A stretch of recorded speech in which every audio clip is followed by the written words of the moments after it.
Good morning, children. Welcome to English class. Today we'll read a chapter from your moment book. This is chapter 3, Ishwaran the Storyteller, written by R.K. Lakshman. Before we start, let me give you the introduction of the chapter. Children, this story tells us about Ishwaran who knew the art of telling stories. He uses special effects and does voice modulation and also uses his body language to make the story realistic so that the listener that is here in the story, Mahendra, gets attracted and captivated in his story. The writer wants to highlight this quality of Ishwaran. For him, Ishwaran's stories were a source of his entertainment. So, with this background, let's read the story now.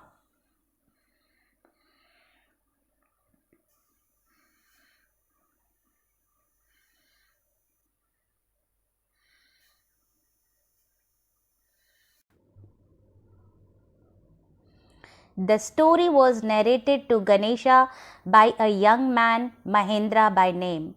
He was a junior supervisor in a firm which offered on his supervisors at various types of construction sites, factories, bridges, dams, and so on.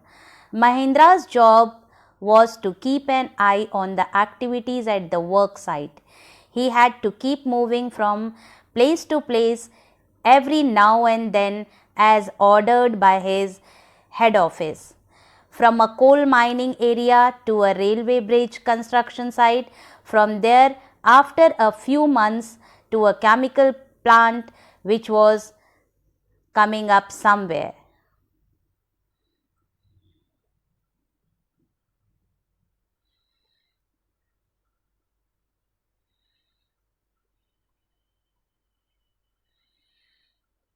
Here, supervisor means a person whose job is to check the work of all the other people. Mahendra narrated a story about his cook Ishwaran to Ganesha. Mahendra worked as a junior supervisor in a company which provided junior supervisors to various construction companies on rent. He got posted at different sites like factories, bridges, and dams which were under constructions. Mahendra's work was to keep an eye on all the workers at the site. He had to change places often and worked at various places like a coal mine, railway, bridge construction site, and the construction site of a chemical plant.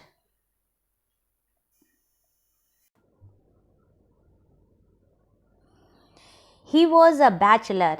His needs were simple and he was able to adjust himself to all kinds of odd conditions, whether it was an ill-equipped circuit house or a makeshift canvas tent in the middle of a stone quarry. But one asset he had was his cook, Ishwaran. The cook was quite attached to Mahendra and followed him uncomplainingly whenever he was posted. He cooked for Mahendra, washed his clothes, and chatted away with his master at night. He could weave out endless stories and anecdotes on varied subjects. Here, let us now know the hard words of this paragraph. Bachelor means a person who is unmarried. Makeshift means temporary. Quarry means mines जिसे हम कोयले की खान कहते हैं. Asset means advantage. Anecdotes means a short amusing और interesting story about a real incident और person. As Mahendra was unmarried, he did not have a family. He was able to live in these temporary quarters provided at the construction sites. He adjusted well in the circuit house, which did not provide the basic amenities or even the tents, which were temporary in nature.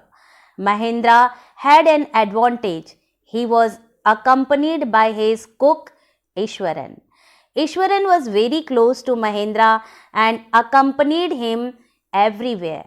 He did not complain about the tough conditions in which he had to live. He cooked food for him, washed his clothes, and gave him company by talking to him at night. Ishwaran had a quality that he was good at telling stories, and he entertained Mahendra with his stories which were based on different subjects.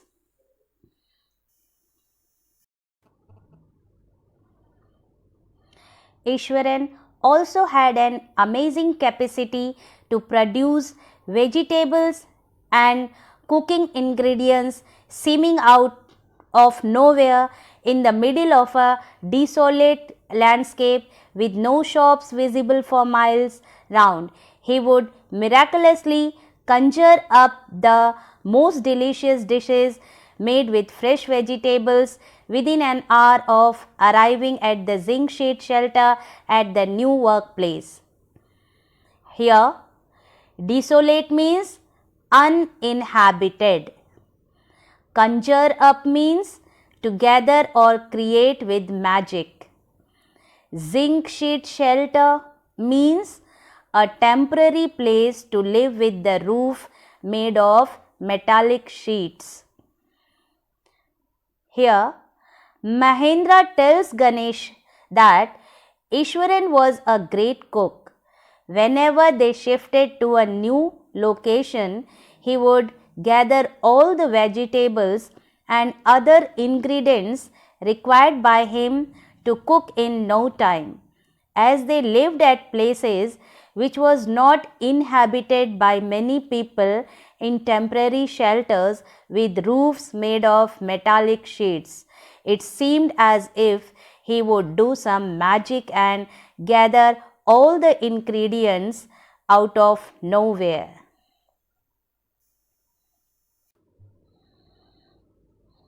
Mahendra would be up early in the morning and leave for work after breakfast, carrying some prepared food with him. Meanwhile, Ishwaran would tidy up the shed, wash the clothes, and have a leisurely bath, pouring several buckets of water over his head, muttering a prayer all the while. It would be lunchtime by then. After eating, he would read for a while before dozing off. The book was usually some popular Tamil thriller running to hundreds of pages. Its imaginative descriptions and narrative flourishes would hold Ishwaran in thrall. Here, children, muttering means speaking in a low voice. Dozing off means falling asleep. Narrative flourishes means detailed descriptions.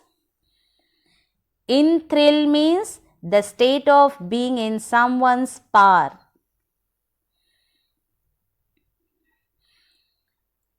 Mahendra would wake up early in the morning, get ready, and leave for work after eating his breakfast. He would carry his lunch along with him. After he left, Ishwaran would clean their living place, wash Mahendra's clothes, and have a nice bath. He would take many buckets of water and pour water on his head while murmuring a prayer. After that, he would eat his lunch and read his favorite book in Tamil language. Ishwaran would get carried away with the details and descriptions given in the books that he read. Then he would go off to sleep.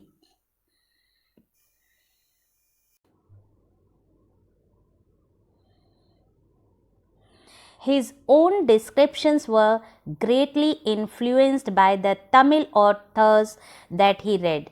When he was narrating even the smallest of incidents, he would try to work in suspense and a surprise ending into the accounts. For example, instead of saying that he had come across an unrooted tree on the highway, he would say, with eyebrows suitably arched and hands held out in a dramatic gesture, the road was deserted and I was all alone. Suddenly, I spotted something that looked like an enormous bushy beast lying sprawled across the road. I was half inclined to turn and go back, but as I came closer, I saw that it was a fallen tree with its dry branches spread out.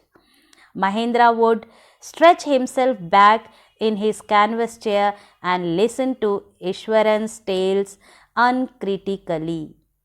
Children, यहाँ पर जैसे कि बताया जा रहा है कि ये जो ईश्वरन है, जब ये कोई स्टोरी बताता है, चाहे वो स्टोरी बहुत छोटी सी ही क्यों ना हो, तो जब वो स्टोरी को बताता है, जैसे कि यहाँ पे एक स्टोरी बताई जा रही है कि बात बहुत छोटी सी है, जैसे कि उसने एक पेड़ गिरा हुआ देखा, ठीक है, रास्ते में या कहीं पे उसने एक पेड़ गिरा हुआ देखा, तो वो हाईवे पर एक अपरूटेड ट्री गिरा हुआ देखा, तो वो इसी चीज को बहुत ही उस ढंग से बोलता है जैसे कि कोई अगर सुने तो वो डर जाए।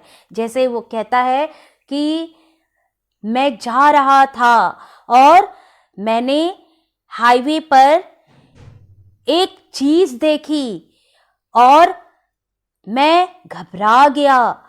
मैं धीरे धीरे आगे बढ़ा और जब मैं नजदीक पहुंचा तो एक बार तो मेरा ऐसा मन किया कि मैं वहां से भाग जाऊं। मैं बहुत डरा हुआ था और जब मैं एकदम नजदीक पहुंचा तो पता है मैंने क्या देखा? मैंने वहां देखा कि एक बहुत बड़ा पेड़ पूरी तरह से जड़ से उखड़ करके गिरा पड़ा है। उसकी शाखाएं चारों ओर बिखरी पड़ी है। तो ये जो कला है, ये जो आर्ट है, यानी किसी को भी मोटिवेट कर देने वाली, आकर्षित कर देने वाली कला, ये ईश्वरन में थी। छोटी छोटी कहानियों को भी वो इस तरह से बताता था। उसके फेशियल एक्सप्रेशन, बॉडी लैंग्वेज, सारी चीज़ें ऐसे वो चेंज कर लेता था मानो जिसको सुना रहा हो वो भी बड़े गौर से, बड़े आश्चर्यचकित रह करके कि आगे क्या होगा, आगे क्या होगा, बहुत मन से उसकी कहानियों को सुना करते थे। Understood children?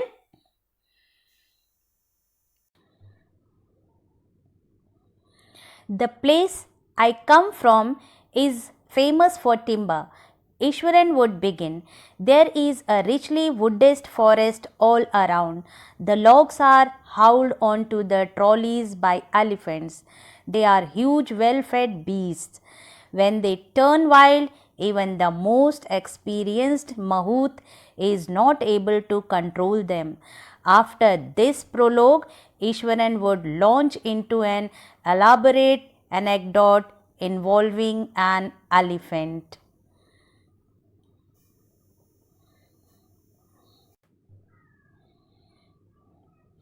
Here, timber means wood that has been processed for commercial purposes. Hauled means transported. Prologue means an introductory speech. Elaborate means detailed.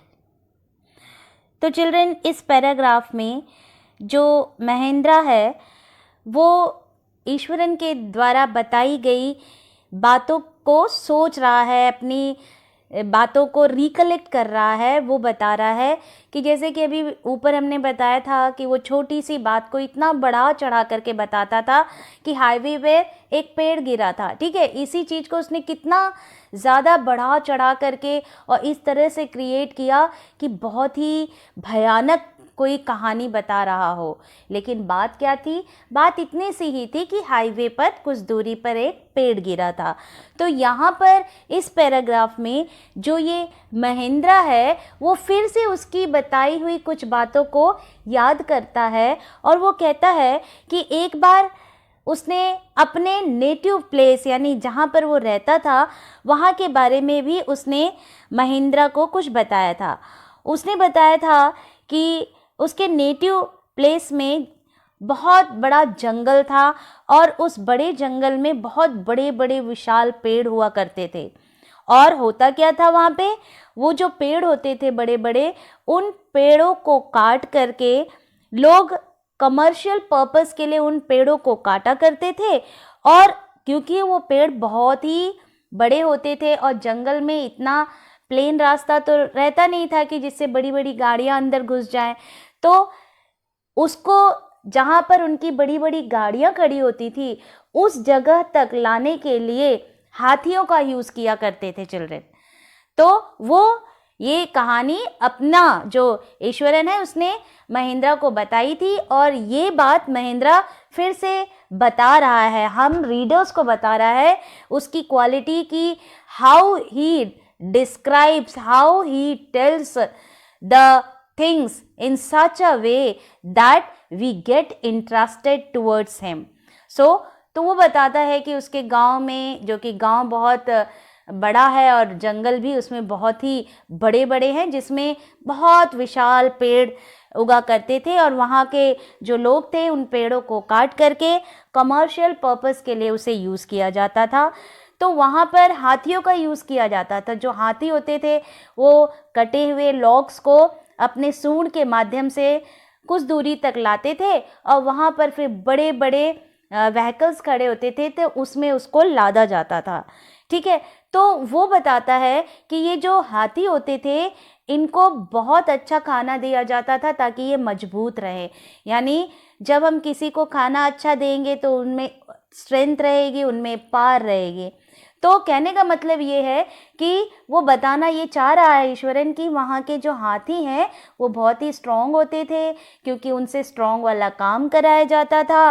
और अगर वो बाय द वे कभी ये कह देते हैं कि काबू से बाहर चले गए तो उसको बहुत ही अच्छा महावत क्यों ना हो, महूत चिल्ड्रन इंग्लिश वर्ड है और महूत को ही हिंदी में महावत कहते हैं, जो हाथियों को कंट्रोल करता है। ठीक है, तो यहाँ पे क्या हुआ कि जो ये ईश्वरन है वो बताता है कि इतने खतरनाक, इतने विशाल हाथी जब बिगड़ जाते हैं, गुस्सा जाते हैं या पागल हो जाते हैं तो उसे कंट्रोल करना किसी के बस में नहीं है। यहाँ तक कि वो ये कहता है कि जो बहुत ही एक्सपीरियंस्ड महावत होता है वो भी हाथियों को कंट्रोल नहीं कर पाता है। ठीक है, तो इस तरह से ये जो ईश्वरन है वो अपने गांव के बारे में, हाथियों के बारे में भी उसने महेंद्र को स्टोरी बताई थी। तो महेंद्र ने ये जो स्टोरी है वो याद करता है और इस तरह से वो याद करके सोचता है। Clear children? Let's proceed now.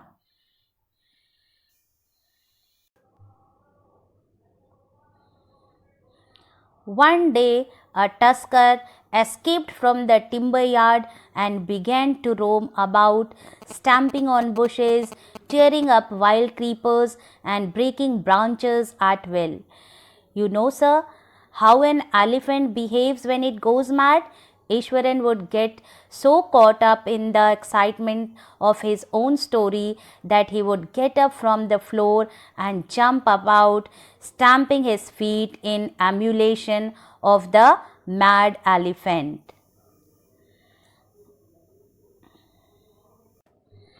Here, tusker means an elephant.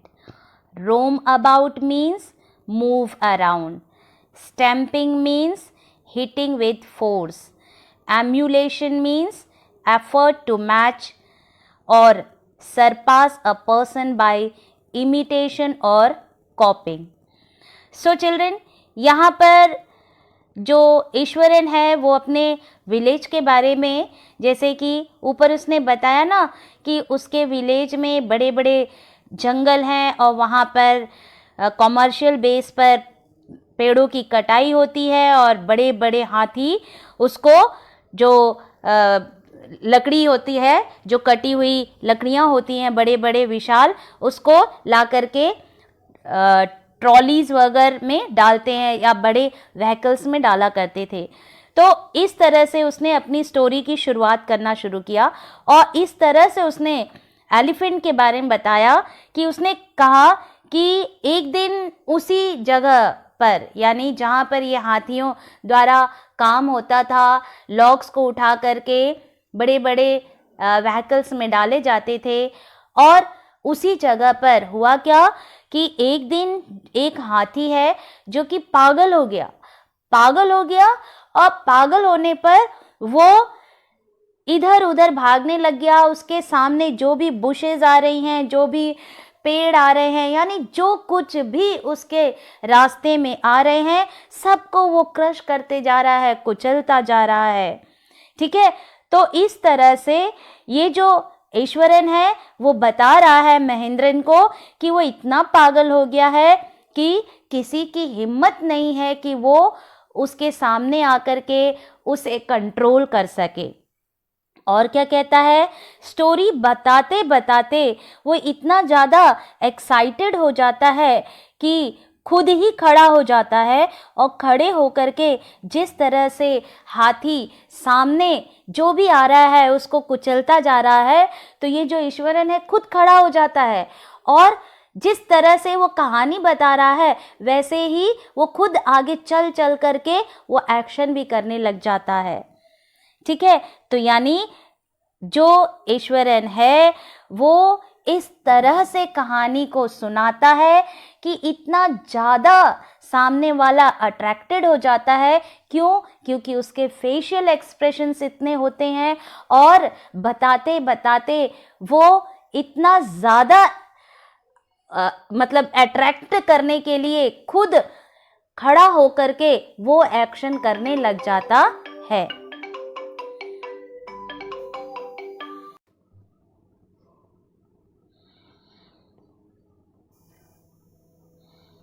One day, a tusker escaped from the timber yard and began to roam about, stamping on bushes, tearing up wild creepers, and breaking branches at will. You know, sir, how an elephant behaves when it goes mad. Ishwaran would get so caught up in the excitement of his own story that he would get up from the floor and jump about, stamping his feet in emulation of the mad elephant. So, let us see the hard words of this paragraph. Tusker means an elephant. Roam about means moved around. Stamping means hitting with force. जैसे कि सामने कुछ चीज़ आ जाए तो उसे कुचल डालना, that is here means stamping. Emulation means effort to match or surpass a person by imitation और copying, नकल उतारना. ठीक है, तो चिल्ड्रेन यहाँ पर ये जो ईश्वरन है वो महेंद्र को स्टोरी बता रहा है. तो अभी तक तो उसने ऊपर वाले पैराग्राफ में ये बताया कि जो उसका विलेज है, उसके विलेज में बहुत बड़ा जंगल है और वहाँ पर कॉमर्शियल बेस पर जो बड़े बड़े लकड़ियाँ हैं जंगल को काटे जाते हैं और जंगल से सड़क तक, यानी जहाँ पर व्हीकल खड़े होते हैं, जहाँ पर आ करके वो बड़े बड़े टिम्बर्स को, लॉग्स को व्हीकल में लादा जाता है, वहाँ तक लाने के लिए हाथियों का इस्तेमाल किया जाता था. ये कौन बता रहा है? ईश्वरन. किसको बता रहा है? महेंद्र को. ठीक है, तो ये स्टोरी बताता है और बोलता है कि वहाँ पर जो हाथी होते हैं वो बहुत ही विशाल होते हैं, बहुत ही बड़े होते हैं और उन्हें बहुत अच्छे से फीड किया जाता है. क्यों फीड किया जाता है? क्योंकि वो ताकत वाला काम करते हैं. तो वो कहना ये चाहता है, वो ये बताने की कोशिश कर रहा है कि वो हाथी जिनको अच्छा खासा खिलाया जाता है उसमें तो ताकत नेचुरली ज़्यादा होगी ना। तो वो बताता है कि अगर इतना ताकतवर हाथी अगर कहीं पागल हो जाए तो यहाँ तक कि जो महावत जो कि हाथी को कंट्रोल करता है वो भी उस हाथी को काबू में नहीं कर सकता। तो इस पैराग्राफ में वो जो ईश्वरन है वो स्टोरी बताता है, वो एक इंसिडेंट बताता है, ये हाथियों का ही इंसिडेंट बताता है कि उसके गांव में एक बार हुआ क्या कि एक हाथी जो है वो पागल हो गया, और जब वो पागल हो गया तो उसने क्या करना शुरू किया, वो किसी के काबू में नहीं रहा और वो झाड़, छोटे मोटे पेड़, कुछ भी सामने जो आ रहा था उसको कुचलता हुआ आगे बढ़ते जा रहा था। यानी किसी के काबू में नहीं था, कोई भी महावत सामने नहीं आ रहा था डर के मारे कि वो उसे काबू कर सके। तो इस तरह से ये जो हाथी है वो आने वाले रास्ते में आने वाले सभी चीज़ों को कुचलता हुआ आगे बढ़ते जा रहा था। यानी वो बहुत ही ज़्यादा चिल्ड्रन फ्यूरियस हो गया था, बहुत ही ज़्यादा खतरनाक हो गया था। तो ईश्वरन बताता है कि क्या आपको मालूम है सर कि जब हाथी पागल हो जाता है तो कितना मुश्किल होता है उसे कंट्रोल करना। अब बताते बताते जो ईश्वरन है वो खुद खड़ा हो जाता है, यानी इतना ज़्यादा वो एक्साइटेड हो जाता है कि वो खुद खड़ा हो जाता है और खुद अपनी ओर से पैरों को कदम आगे बढ़ाते बढ़ाते, जैसे कि हाथी के बारे में बता रहा है ना कि आगे की सारी चीज़ों को वो कुचलता जा रहा है, क्रश करता जा रहा है, डिस्ट्रॉय करता जा रहा है, तो ये खुद चल चल करके, एक्शन कर करके महेंद्र को बताता है कि इस तरह से हाथी क्रश कर रहा था, पागल हो गया था और आने वाले रास्ते में सारी चीज़ों को डिस्ट्रॉय कर रहा था, रून कर दे रहा था। तो ये एक्शन थे किसके? ईश्वरन के। यानी ये एक कला थी किसकी? ईश्वरन की। यानी छोटी सी भी बात को वो इस तरह से एक्सप्रेस करता था कि मानो आगे वाला, सामने वाला पर्सन जो है वो सोचे पता नहीं क्या होने वाला है। Clear children?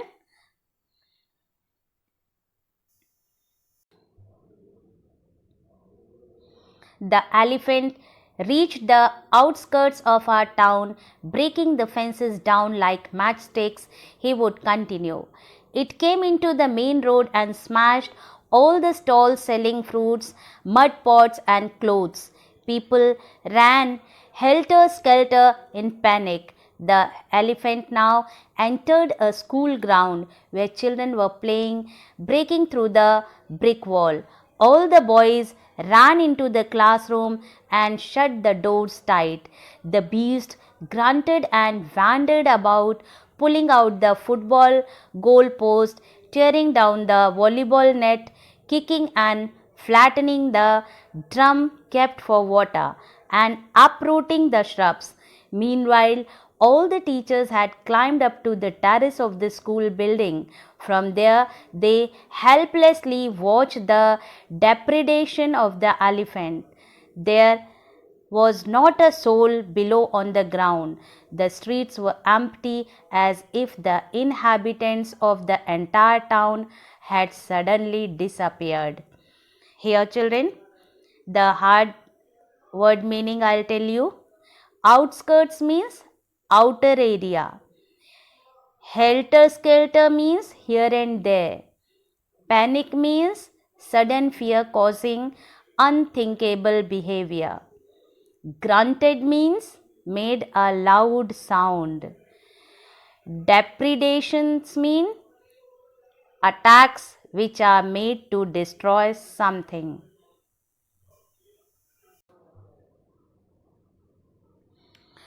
इस पैराग्राफ में चिल्ड्रन जो ईश्वरन है वो स्टोरी को अपनी कंटिन्यू करते हुए बताता है कि वो जो पागल हाथी है वो पागल हाथी को कोई कंट्रोल नहीं कर पाता है, इसीलिए वो आउटर बाउंड्री में आ जाता है, यानी मेन जगह पर आ जाता है, और वहाँ पर आने के बाद जो फेंसेस वगैरह था उन सबको तोड़ देता है और मेन रोड पर आ जाता है। और जो भी चीज़ रास्ते में आ रही है, जिस तरह से माचिस की तिल्लियों की तरह, वो बड़ी आसानी से तब सबको तोड़ता फोड़ता आगे बढ़ते जा रहा है। और उसके बाद वो मेन रोड पर पहुंचा तो उसने क्या किया चिल्ड्रन, उसने जो भी, जैसे मेन रोड वगैरह पर आप देखते हो, अभी भी कभी जाते हो तो कुछ जो लोग होते हैं रोड के किनारे किनारे कुछ स्टॉल्स लगा के रखते हैं, जैसे फल वगैरह बेचते हैं, कोई पॉट्स वगैरह बेच रहे हो, ठीक है, कुछ दुकानें लगा रखे होते हैं छोटी मोटी। तो क्योंकि किसी को पता तो नहीं था कि वो पागल हाथी यहाँ आ जाएगा, तो जब ये हाथी फेंस तोड़ करके और माचिस की तिल्ली की तरह जो भी सामने आ रहा था उसको तोड़ते हुए जब चिल्ड्रन वो मेन रोड पर आ पहुंचा, तब क्या हुआ, उसने सारी दुकानों को तोड़ डाला। और जो लोग थे, लोग इस हरकत को देख करके उन्हें समझ में नहीं आ रहा था कि वो क्या करें। वो इधर उधर भागना शुरू कर दिया उन लोगों ने अपनी जान को बचाने के लिए। और उसके बाद ये जो हाथी है वो वहाँ पर भी नहीं रुका, वो आगे बढ़ता गया और फिर वो कहाँ पहुँच गया चिल्ड्रन, वो एक स्कूल में पहुँच गया। तो स्कूल में जो बाउंड्री की जाती है ना, उस बाउंड्री को उसने तोड़ दिया और तोड़ने के बाद वो ग्राउंड में आ गया जहाँ पर बच्चे अपना वो खेलते हैं, खेल वगैरह खेलते हैं। तो जब ये उस स्कूल के ग्राउंड में आया ना, तो वहाँ पर जब बच्चों ने देखा कि अरे एक हाथी आ गया है, तो वो लोग खेल रहे थे, तो उन्होंने अपना खेलना बंद करके वो दौड़ करके सारे बच्चे अपने क्लासरूम में चले गए और अंदर से दरवाज़ा बंद कर दिया। और क्या हुआ, अब ये जो हाथी है ये मन मर्जी, क्योंकि इसको कोई रोकने वाला नहीं है, कोई कंट्रोल करने वाला नहीं है, वो स्कूल के हर जगह पर अपनी मन मर्जी से घूम रहा है। और रास्ते में जो बड़े बड़े ड्रम रखे हुए हैं जिसमें पानी भरा जाता है, उस ड्रम को गिरा करके उसने उसको पैर रख दिया, जिसके कारण वो जो सारा जो ड्रम है उसके हैवी पैर के वजह से वो पिचक गए। ठीक है चिल्ड्रन। और उसके बाद वो जो बच्चे फुटबॉल खेलते हैं, नेट लगाते हैं, और वॉलीबॉल खेलने के लिए जो नेट लगाते हैं वो सबको तोड़ दिया। और उसके बाद क्या किया, वो आगे बढ़ा। और जब आगे बढ़ा चिल्ड्रन, तो टीचर्स ने जब देखा तो वो घबरा गए। और क्योंकि बच्चों ने क्लासरूम को तो अंदर से बंद कर रखा था, तो सारे के सारे टीचर अपने जान बचाने के लिए स्कूल के टेरेस में भाग गए। ठीक है। और फिर वहाँ से वो टेरेस में से देख रहे थे कि ये जो हाथी है वो क्या कर रहा है। तो सारा का सारा जो शहर है वो शांत पड़ा था, कहीं कोई हरकत नहीं हो रही थी। सारे लोग अपने आप को अपने अपने घरों में बंद कर रखे थे, सन्नाटा पसरा हुआ था। क्यों? क्योंकि एक हाथी जो कि पागल हो गया था और वो टाउन में मन मर्जी ढंग से हर जगह घूम रहा था।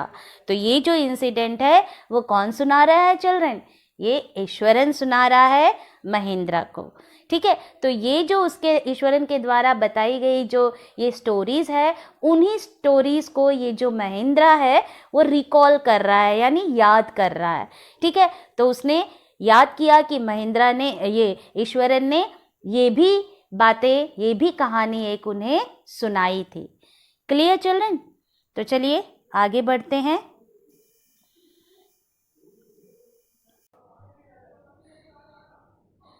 I was studying in the junior class at that time and was watching the whole drama from the rooftop. I don't know what came over me suddenly. I grabbed a cane from the hands of one of the teachers and ran down the stairs and into the open. The elephant grunted and menacingly swung a branch of a tree which it held in its trunk. It stamped its feet, kicking up a lot of mud and dust. It looked frightening, but I moved slowly towards it, stick in hand, People were watching the scene, hypnotized from nearby housetops. The elephant looked at me red-eyed, ready to rush towards me. It lifted its trunk and trumpeted loudly. At that moment, I moved forward and, mustering all my force, whacked its third toenail on the quick.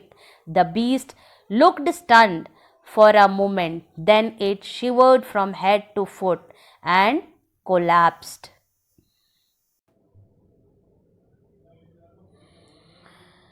Children, let's see the meaning. Hypnotize means to influence, control, or direct completely as by personal charm, words, or domination. Mastering means putting together. Whacked means hit noisily. Collapsed means fell.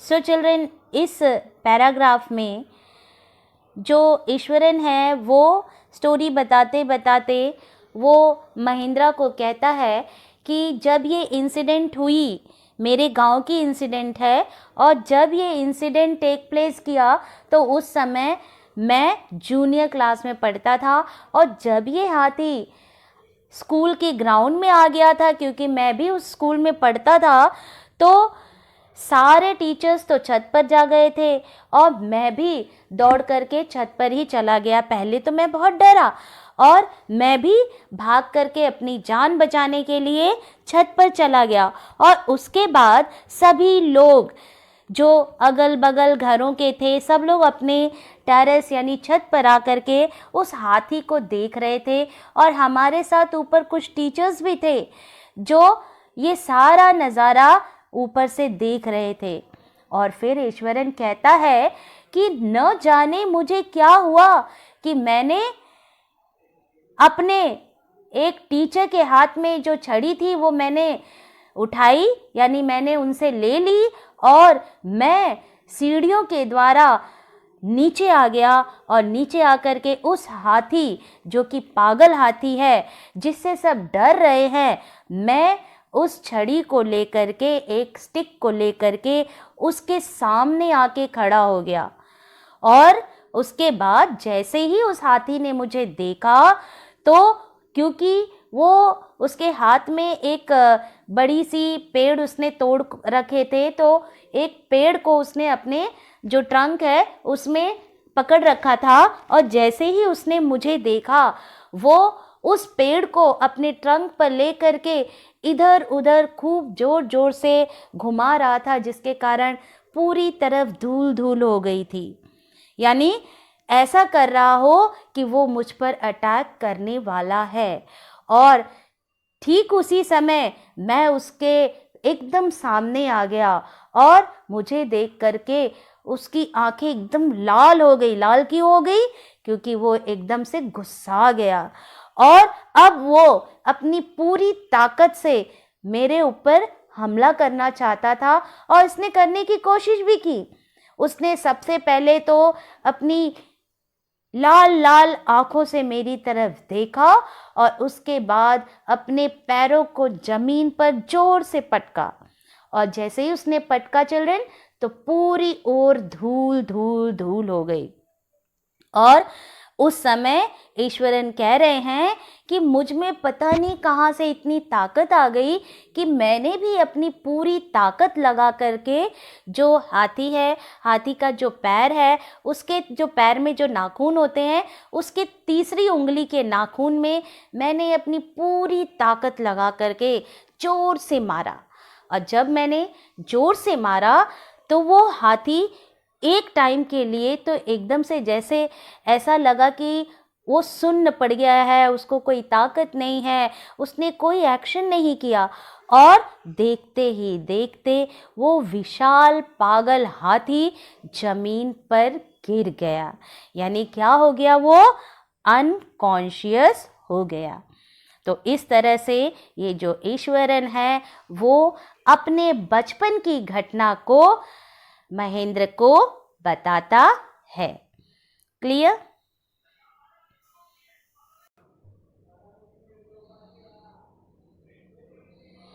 At this point, Ishwaran would leave the story unfinished and get up mumbling, "I will be back after lighting the gas and warming up the dinner."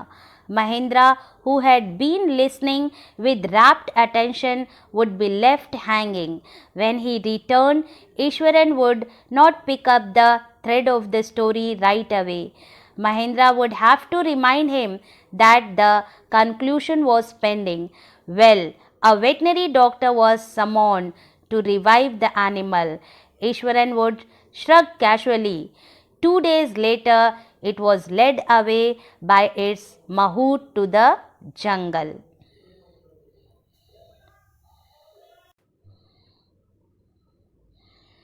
तो children, यहाँ पर जो ईश्वरन है वो महेंद्र को story बता रहा है, और स्टोरी बताते बताते उसकी आदत थी कि वो स्टोरी को इनकम्प्लीट छोड़ देता था, ताकि सामने वाला व्यक्ति बहुत ही क्यूरियस रहे कि अब क्या हुआ जानने के लिए। ठीक है, तो यहाँ पर जो ईश्वरन है उसने ऐसा ही किया।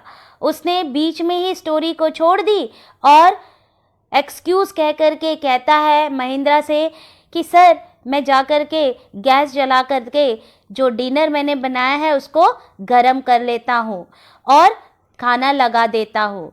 ऐसा कह कर के स्टोरी बीच में छोड़ कर के जो ईश्वरन है वो चला जाता है वो खाना गरम करने के लिए।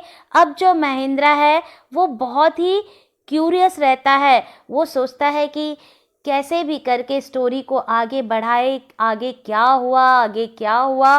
वो बहुत ज़्यादा इंटरेस्टेड है आगे की स्टोरी जानने के लिए। वो इंतज़ार करता है ईश्वरन का, और ईश्वरन जब वापस आता है तो वो अपने आप कुछ नहीं बताता। उसकी आदत थी कि कोई दूसरा पर्सन कहे कि हाँ ईश्वरन, इतनी स्टोरी बताई थी तुमने, अब आगे बताओ, आगे क्या हुआ। तो उसकी आदत थी कि कोई ऐसा मुझसे पूछे। हुआ भी ऐसे ही। जब वो आया तो उसने स्टोरी के बारे में कोई बात ही नहीं की, कंटिन्यूएशन ही नहीं चालू किया। तो जो महेंद्रा था वो ऑलरेडी पहले से ही क्यूरियस था। उसने कहा कि अरे ईश्वरन, वो तुमने जो स्टोरी बताई थी वो हाथी को क्या हुआ, फिर आगे की तो कुछ बात बता दो कि आखिर आगे क्या हुआ। तो बड़े ही बेमन से वो कहता है, अरे क्या होना था। वेटनरी डॉक्टर को बुलाया गया। वेटनरी डॉक्टर यानी जो पशुओं का डॉक्टर होता है, ठीक है। तो उस डॉक्टर को बुलाया गया। उस डॉक्टर ने उसकी जांच की, उसको दवा जो भी था इंजेक्शंस लगाए, और उसके बाद जब वो कॉन्शियस हो गया तो 2 दिन के बाद उसको वापस से वहाँ से जंगल में ले गए। Clear?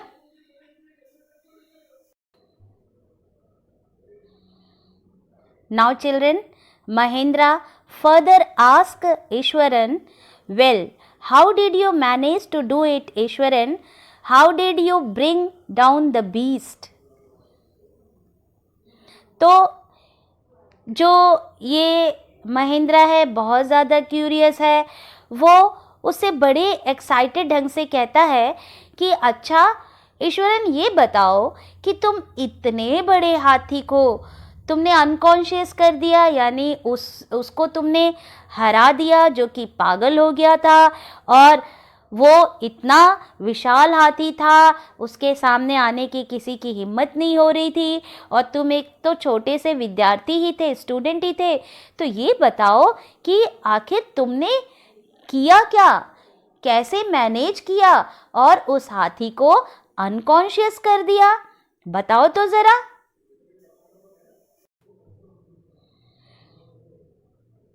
It has something to do with the Japanese art, I think, sir.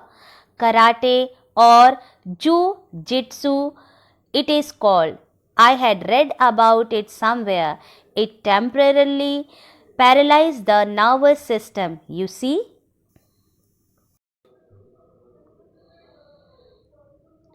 तो चिल्ड्रेन, जब महेंद्रा ये पूछता है कि आखिर तुमने इतने बड़े हाथी को, इतने विशाल हाथी को अनकॉन्शियस कर दिया, आखिर कैसे, तो ये जो ईश्वरन है वो बताता है कि एक ये जापानीज आर्ट है मेरे ख्याल से सर। जैसे कि लोग कराटे सीखते हैं उसी तरह से जापान वाले लोग जुजित्सु, कराटे, बहुत सारी चीज़ें करते हैं और उनको ये कला मालूम है कि किसी भी व्यक्ति को या जानवर को उसके बॉडी के किस हिस्से में हम अगर हिट करते हैं तो वो व्यक्ति या वो एनिमल हो या कोई भी चीज़ हो वो अनकॉन्शियस हो जाता है। तो इस तरह से ये जो ईश्वरन है वो बताता है कि ये भी एक आर्ट है और मैंने उसको अनकॉन्शियस कैसे किया, इसी आर्ट का यूज़ करके। Not a day passed without Ishwaran recounting some story packed with adventures, horrors, and suspense.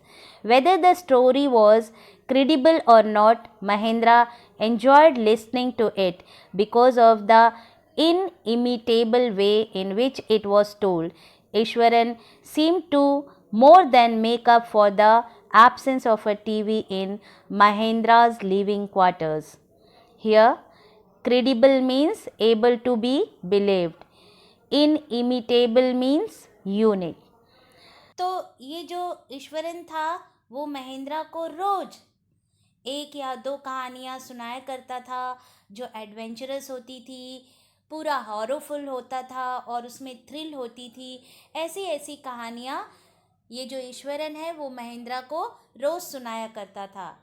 कभी कभी तो महेंद्रा ये सोचता था कि इसकी सारी कहानियाँ एकदम फजूल है, सब मनगढ़ंत कहानियाँ हैं, इसमें कहीं कोई सच्चाई नहीं है। लेकिन उसे फिर भी उसकी कहानियाँ सुनने में अच्छा लगता था। क्यों? क्योंकि वो नरेट ही इस तरह से करता था कि उसके फेशियल एक्सप्रेशन और कभी कभी वो खड़ा होकर के एक्शन करके स्टोरी को बताने लगता था। तो ये दृश्य देखने में बहुत अच्छा लगता था। किसको? महेंद्रा को। तो वो कहता है कि जबकि मैं मानता था कभी कभी कि इसकी कहानियाँ जो है ये सारी फजूल है, जिसमें कोई सच्चाई नहीं है, लेकिन मैं करता भी तो क्या करता, क्योंकि मेरे पास कोई टीवी तो थी नहीं, कोई रेडियो तो था नहीं, कोई एंटरटेनमेंट के कोई दूसरा साधन था ही नहीं। तो मेरे पास एक ही एक ज़रिया था अपने आप को एंटरटेनमेंट करने का। वो क्या था? सिर्फ और सिर्फ ईश्वरन की मनगढ़ंत कहानियाँ सुन करके। लेकिन फिर भी महेंद्रा बोलता था कि मुझे अच्छा लगता था उसकी जो स्टोरी जब वो सुनाता था तो मैं बहुत ही खुश होता था, मेरा एंटरटेनमेंट हो जाता था। Clear? So children, this is all for today. We'll continue the story in the next session. So till then, keep revising the lesson and stay safe. Thank you.